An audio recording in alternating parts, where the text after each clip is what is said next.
Hello viewers, welcome back to our channel. ఈ video కనుక మీరు ఫస్ట్ టైం చూస్తున్నట్లయితే అసలు ఈ ఛానల్లో ఏమేమి సబ్జెక్ట్స్ చెప్తాను, ఈ ఛానల్ యొక్క టైం టేబుల్ అని చెప్పి 2 వీడియోస్ అయితే నేను అప్లోడ్ చేశాను. ఆ 2 వీడియోస్ లింక్స్ అనేవి డిస్క్రిప్షన్లో ఇస్తాను, ఒకసారి వెళ్ళి చెక్ చేయండి. అలాగే ఈరోజు చెప్పే టాపిక్ ఏంటంటే ప్రాఫిట్ అండ్ లాస్ మీద ఆల్రెడీ నేను చాలా వీడియోస్ అయితే చేశాను. అది ప్లేలిస్ట్లో ఉంటుంది, ఒకసారి వెళ్ళి చెక్ చేయండి. సో ఇందులో క్వశ్చన్ చూడండి. If the cost price of 12 pence is equal to the selling price of 8 pence, the gain percentage అని అడుగుతున్నాడు. Obviously cost price CP of 12 pence, 12 pence CP అనేది ఎస్పి ఆఫ్ 8 penceకి ఈక్వల్ అంట. Okay, అంటే cost price of 12 pence, ఇప్పుడు suppose 1 pen rupee అనుకుందాం, అప్పుడు 12 pence 12 rupees అవుతాయి. ఆ 8 penceని అమ్మేయటం వల్లే మనకు 12 rupees వచ్చేస్తున్నాయి అంట. ఇంకా మనకి 4 pence ఉన్నాయి. ఇప్పుడు 12 pence 12 rupees అయితే 8 penceని అమ్మటం వల్ల మనకి 12 rupees వచ్చేస్తున్నాయి. అంటే ఇంకా 4 pence బ్యాలెన్స్ ఉన్నాయి. 4 penceకి ఇంకో 4 rupees సంథింగ్ ఎంతో వస్తాయి అనుకుందాం. అంటే మనకి అక్కడ ప్రాఫిట్ కదా వస్తుంది. 12 pence అనేవి 12 rupees అయితే 8 penceని అమ్మటం వల్లే మనకి 12 pence వచ్చేస్తున్నాయి అంట. సో అంటే ఇక్కడ మనకి ఏమొస్తుంది, ప్రాఫిట్ వస్తుంది. సో ప్రాఫిట్ పర్సెంటేజ్ అడుగుతున్నాడు. గెయిన్ ఆర్ ప్రాఫిట్ రెండు ఒకటేనండి. ప్రాఫిట్ పర్సెంటేజ్ అడుగుతున్నాడు.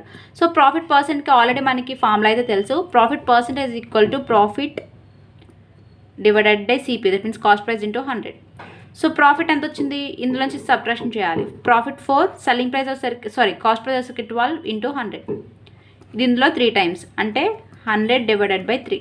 సో మిక్స్డ్ ఫ్రాక్షన్లో కన్వర్ట్ చేస్తే ఎంత వస్తుందంటే 99 వస్తుంది. 33 1 19/100 అంటే 33.13% అనేది దానికి గెయిన్ వస్తుంది. సో కరెక్ట్గా చూడండి, కాస్ట్ ప్రైస్ ఆఫ్ 12 pence అంటే 12 pence యొక్క కాస్ట్ 12 rupees అయితే 8 penలు అమ్మటం వల్ల మనకి ఈ కాస్ట్ ప్రైస్ ఎంత ఉందో అంత వచ్చేస్తుంది. అంటే మిగిలిన ఇంకా పెన్లు ఉన్నాయి, మనకి గెయిన్ పర్సెంటేజ్ వస్తుంది.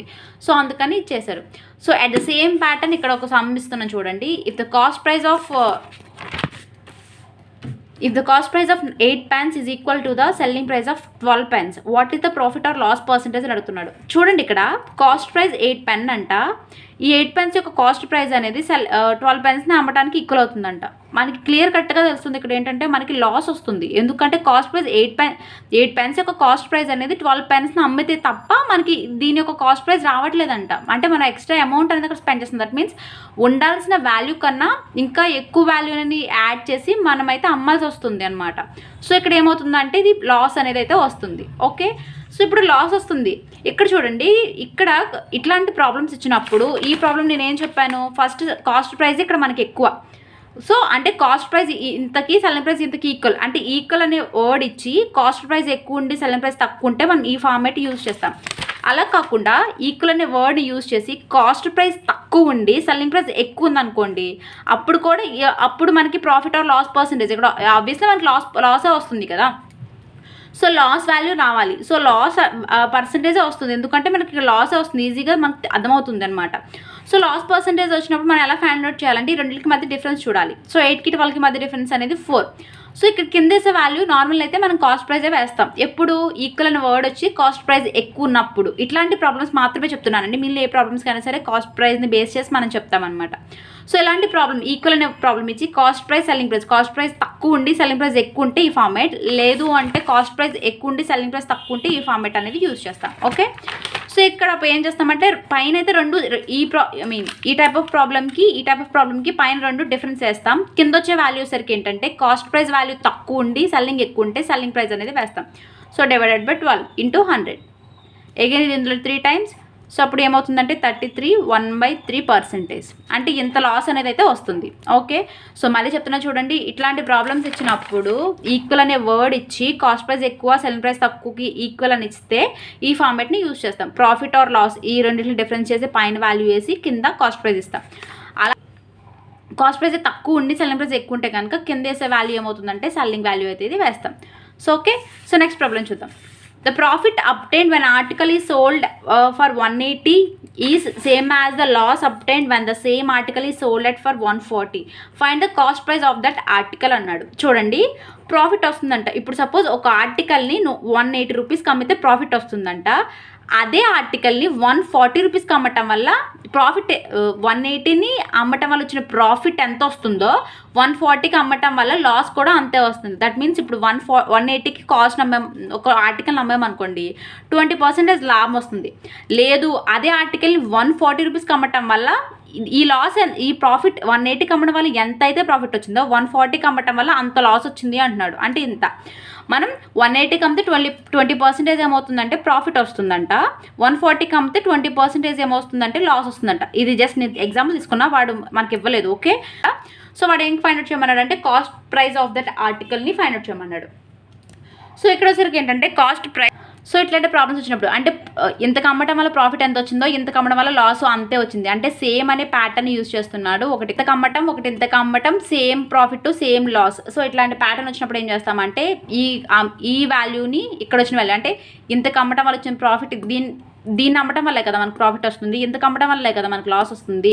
సో ఇట్లాంటి ప్రాబ్లమ్స్ ఇచ్చి కాస్ట్ ప్రైస్ ఫైండ్ అవుట్ చేయమంటే దట్ మీన్స్ ఇంతకు అమ్మితే ఇంత ప్రాఫిట్ వస్తుంది, ఇంతకు అమ్మితే ఇంత లాస్ వస్తుంది. అంటే దీన్ని అమ్మటం వల్ల ఎంతైతే ప్రాఫిట్ వచ్చిందో ఇంతకు అమ్మడం వల్ల అంతే లాస్ వస్తుంది అనే ప్యాటర్న్ క్వశ్చన్స్ వచ్చి కాస్ట్ ప్రైస్ అడిగితే కనుక ఈ 2 వాల్యూస్ డివైడెడ్ బై 2 చేస్తే మనకి కాస్ట్ ప్రైస్ అయితే వస్తుంది. So 140 divided by 2 that means 280, 320 divided by 2 is equal to ఇది 16 times 160 అంటే కాస్ట్ ప్రైస్ అనేది 160 రూపీస్ అనమాట. Okay, so next one I hope అర్థమైంది అనుకుంటున్నాను. నెక్స్ట్ చూడండి.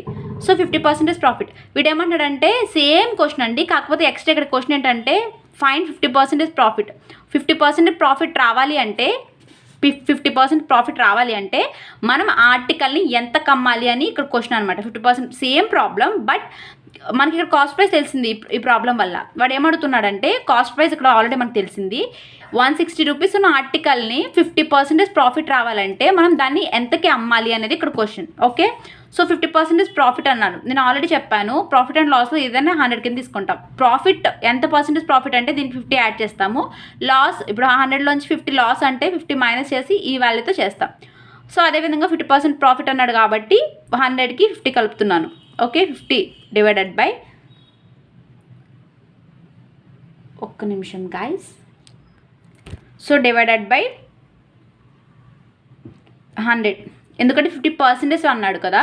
సో 100కి 50 యాడ్ చేస్తే 50% వస్తుంది డివైడెడ్ బై 100 ఇంటూ ఈ పర్సెంటేజ్ దేంట్లో దీంట్లో ప్రాఫిట్ వస్తుంది cost price based on profit కదా. సో ఇక్కడ కాస్ట్ ప్రైస్ ఎంత 160. So 150 divided by 100 into 160 0 cancel. ఈ 10 ఇందులో 15 టైమ్స్ అంటే 15 into 16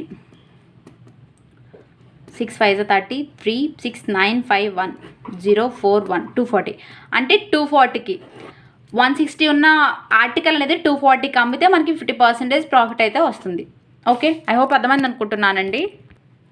A merchant cells 2 articles for 19,800 each of one he gains 10% and on other he loses 10%. Find the total loss or profit అని అడుగుతున్నాడు. So ఇక్కడ వచ్చరికి ఏంటంటే నేను ఒక ప్రాబ్లం అయితే చెప్పాను. లాస్ ఎంత గెయిన్ ఈ వాల్యూ మనం మర్చిపోండి, ఎంత లాస్ ఎంత గెయిన్. సో ఇట్లాంటి టైప్ ఆఫ్ ప్యాటర్న్ అయితే వచ్చినప్పుడు మనం లాస్ కానీ ప్రాఫిట్ కానీ ఫైండ్ అవుట్ చేయాలి అంటే కనుక ఓన్లీ సింగిల్ ప్యాటర్న్లో ప్రాఫిట్ కానీ లాస్ కానీ ఫైండ్ అవుట్ చేయాలంటే అసలు మనకి లాస్ వచ్చిందో ప్రాఫిట్ వచ్చిందో దానివల్ల అనేది తెలుసుకోవాలి. సో ఇట్లాంటి ప్యాటర్న్స్ ఎంత లాస్ ఎంత గెయిన్ వచ్చినప్పుడు మనకి ఒక ఫార్ములా యూజ్ చేస్తాం x +or minus xy by 100. So ఇక్కడ చూడండి, ఇక్కడ నేను ఈ ఫార్ములా ఎప్పుడు జస్ట్ ఈ ఫార్ములా మాత్రమే యూజ్ చేసి మనం ఏం ఫైండ్ అవుట్ చేస్తామంటే ప్రాఫిట్ పర్సంటేజ్ ఎంత వచ్చింది, లాస్ పర్సంటేజ్ ఎంత వస్తుంది అని నార్మల్ ప్రాబ్లమ్స్ అయితే సాల్వ్ చేస్తాం. ఏంటి గెయిన్ ఎంత ఉందో లాస్ కూడా అంతే ఉంటుంది. Loss percentage or profit percentage అన్నప్పుడు ఈక్వేషన్ చేసి ఫైనల్గా వచ్చే ఆన్సర్తో వదిలేస్తాం. అలా కాకుండా ఇక్కడ ఏమడిగాడు find the total loss or profit అనేది మనకి రూపీస్లో మెన్షన్ చేయమంటున్నాడు. రూపీస్లో కాకుండా పర్సెంట్ వైజ్ అడిగితే కనుక మనం ఈ ఫార్ములా జస్ట్ ఓన్లీ ఈ ఫార్ములా యూజ్ చేసి వదిలేస్తాం. అలా లేదు అనుకుంటే కనుక ఇప్పుడు చేసే ప్రాసెస్ అనేది చేస్తాం. ఓకే, సో ఇక్కడ చూడండి ఎక్స్ అంటే ఏంటంటే ఫస్ట్ ఏముంది గెయిన్ ఉంది. సో గెయిన్ అన్నాడు కాబట్టి +10 అనేది వాల్యూ అవుతుంది. y = y ఎంత లాస్ కాబట్టి -10 వేస్తాం. సో ఈ రెండు వాల్యూస్ని ఇందులో అయితే సబ్స్టిట్యూట్ చేద్దాం. x అంటే +10 +or- y అంటే ఎంత -10 +or- x అంటే +10 సో y అంటే -10 divided by 100. So x -10 -100 divided by 100 అంటే 100 ఇందులో క్యాన్సిల్, ఇది క్యాన్సిల్ అంటే -1. సో ఇక్కడ వచ్చిన ఆన్సర్ మైనస్లో ఉంది కాబట్టి మనకి ఏమొస్తుంది లాస్ పర్సంటేజ్ వస్తుంది. మీకు ఆల్రెడీ నేను చెప్పాను ఈ వాల్యూని కనుక ఇక్కడ గెయిన్ ఎంత ఉందో లాస్ కూడా అంతే ఉన్నప్పుడు మనం ఈక్వేషన్ యూజ్ చేసి మనకు వచ్చే ఆన్సర్ ఏమవుతుందంటే ఈక్వేషన్ యూజ్ చేసినప్పుడు మనకు వచ్చే value either loss percentage or profit percentage. Loss percentage అయితే మైనస్ వస్తుంది, ప్రాఫిట్ పర్సంటేజ్ అయితే ప్లస్ వస్తుంది. సో ఇక్కడ మనకి ఏమొచ్చింది లాస్ పర్సంటేజ్ వచ్చింది. బట్ వాడు ఏమడిగాడు find the total loss or profit రూపీస్లో అడిగాడు. మనకి ఇక్కడ ఎంత వచ్చింది -1% లాస్ అయితే వచ్చింది. మీకు ఆల్రెడీ చెప్పాను, మనం లాస్ కానీ ప్రాఫిట్ కానీ ఏది వచ్చినా సరే ఫస్ట్ మనం ఇనిషియల్గా 100 తీసుకోవాలి. లాస్ అన్నాడు కాబట్టి ఈ 100 నుంచి ఎంత లాస్ వచ్చింది, 1 వచ్చింది కాబట్టి 99 అనేది మనం లాస్ కింద కన్సిడర్ లాస్ తీసేసాక మిగిలిన అమౌంట్ అనేది వాల్యూ కింద మనం కన్సిడర్ చేసుకుంటాం. సో అయితే మనకి ఇక్కడ ఏంటి, టోటల్ లాస్ అనేది ఇప్పుడు మనం ఫైండ్ అవుట్ చేయాలి. లాస్ పర్సెంటేజ్ వచ్చింది కాబట్టి వీడు ఏమన్నాడు, ఐదర్ లాస్ ఆర్ ప్రాఫిట్ అన్నాడు. మనకు వచ్చింది ఏంటి, లాసే వచ్చింది. సో మనం లాస్ ఫైండ్ అవుట్ చేయాలి. లాస్ ఫైండ్ అవుట్ చేయాలి అంటే ఫస్ట్ అసలు ఆర్టికల్ని ఎంతకి అమ్మాడో చూడాలి. సో వాడు ఏమన్నాడు, 19,800కి ఒక ఆర్టికల్ని అమ్మాడు అన్నాడు. ఎన్ని ఆర్టికల్ లాగా, 2 ఆర్టికల్స్. సరే 2 ఆర్టికల్స్ని అమ్మాడంట. అంటే ఈ 99ని 2 ఆర్టికల్స్ అమ్మాడు. ఎంత, 19,800. చూడండి ఇక్కడ నేను ఏం చెప్తున్నానంటే లాస్ పర్సంటేజ్ అన్నాడు. లాస్ పర్సంటేజ్ అంటే నేను ఆల్రెడీ చెప్పాను, 100లోంచి లాస్ పర్సంటేజ్ అయితే ఇక్కడ ఎంత లాస్ వచ్చిందో అంత తీసి, ఇదేంటి ఇంతకీ ఈ 99 అనేది ఆ 2 ఆర్టికల్స్కి అమ్మేదారికి మనం ఈక్వల్ చేస్తామన్నమాట. సో అది ఇక్కడ వేసాను. ఒక ఆర్టికల్ 19,800, అలా 2 ఆర్టికల్స్ని అమ్మాడు. సో అందుకే దీంతో ఈక్వల్ చేశాను. సో ఇప్పుడు ఈ వాల్యూస్ని కనుక మనకి సాల్వ్ చేస్తే మనకి లాస్ ఎంత వచ్చింది ఆర్ ప్రాఫిట్ ఎంత వచ్చింది అనేది తెలుస్తుంది అనమాట. ఓకే, సో ఇక్కడ చూడండి 19,800 అండ్ 99 ఇక్కడ క్యాన్సిల్ అవుతుంది. 99 అనేది ఇందులో ఎన్ని టైమ్స్ అంటే 200 టైమ్స్ అయితే క్యాన్సిల్ అవుతుంది. Into 2 is equal to 1. So అంటే 200 into 2 is equal to 400. So 400 అనేది మనకి లాస్ వస్తుంది రూపీస్లో. ఏ merchant cells 2 articles for 19,800 each on one he gains 10%, another he loses 10%. Find the total cost price of 2 articles. 2 articles యొక్క total cost price అడిగాడు. ఇక్కడ ఏం అడిగాడు, ప్రాఫిటా లాస్ అన్నాడు. ఇక్కడ వచ్చేసరికి ఏంటంటే కాస్ట్ ప్రైస్ అడిగాడు. సో ఇప్పుడు కాస్ట్ ప్రైస్ అడిగారు అంటే మనకు అసలు లాస్ వచ్చింది ఆర్ నార్మల్గా వచ్చిందో వాల్యూ మనకు తెలియాలి కదా. సో ఇక్కడ జస్ట్ నార్మల్గా లాస్ గెయిన్ ఎంత అన్నాడు. సో ఇప్పుడు మనకు లాస్ పర్సెంటేజ్ వచ్చిందో గెయిన్ పర్సెంటేజ్ వచ్చిందో చెక్ చేయాలి. ఎందుకంటే cost price of, so selling price ఇచ్చి కాస్ట్ ప్రైస్ ఫైండ్ అవుట్ చేయాలంటే 100 డివైడెడ్ బై 100. ఇక్కడ ఐదర్ లాస్ వస్తుంది ఇంటూ సెల్లింగ్ ప్రైస్ వస్తుంది. లేదు అనుకుంటే కనుక గెయిన్ పర్సెంటేజ్లో 100 plus gain into selling price వస్తుంది. సో కాస్ట్ ప్రైస్ని ఫైండ్ అవుట్ చేయాలంటే ఫార్ములాస్ ఇవి. లాస్ వస్తే ఫార్ములా ఇది, గెయిన్ వస్తే ఫార్ములా ఇది. సో ఇప్పుడు ఇక్కడ మనకి లాస్ గెయిన్ మనకు కావాలి. బట్ లాస్ గెయిన్ అంటే మనకి ఇక్కడ ఇండైరెక్ట్గా ఇచ్చాడు కానీ డైరెక్ట్గా లాస్ ఎంత వచ్చిందో గెయిన్ ఎంత వచ్చిందో ఇవ్వలేదు. సో ఇక్కడ ఏం చేస్తామంటే మనం అసలు లాస్ ఎంత వచ్చిందో ఫైండ్ అవుట్ చేద్దాం. So as a same pattern ఇక్కడ చూడండి, సేమ్ ఇక్కడ ఎంత లాస్ వచ్చిందో ఇక్కడ కూడా అంతే, ఇక్కడ ఎంత గెయిన్ వచ్చిందో ఇక్కడ కూడా అంతే లాస్ వచ్చింది. సో ఇక్కడ loss percentage or gain percentage మనం ఫైండ్ అవుట్ చేయాలి అంటే ఈక్వేషన్ యూజ్ చేసుకుంటాం.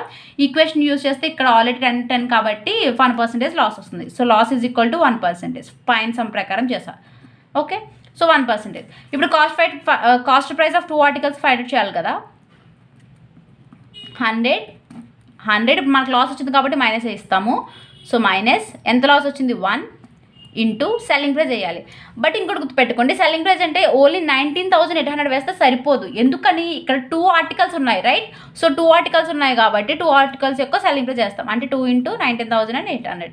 Hope you guys understand. Next 100 divided by 99 into 19,800 into 2. Again 99 ఇందులో వచ్చేసరికి ఏంటంటే 200 టైమ్స్ క్యాన్సిల్ అవుతుంది. సో 100 ఇంటూ 200 అంటే 2,000 into 2 is equal to 40,000. 40,000. So 40,000 అనేది cost price of that article. Okay, I hope ఈ వీడియో మీ అందరికీ అర్థమైంది అనుకుంటున్నాను. ఈ వీడియో మీకు నచ్చినట్లయితే please do subscribe to my channel and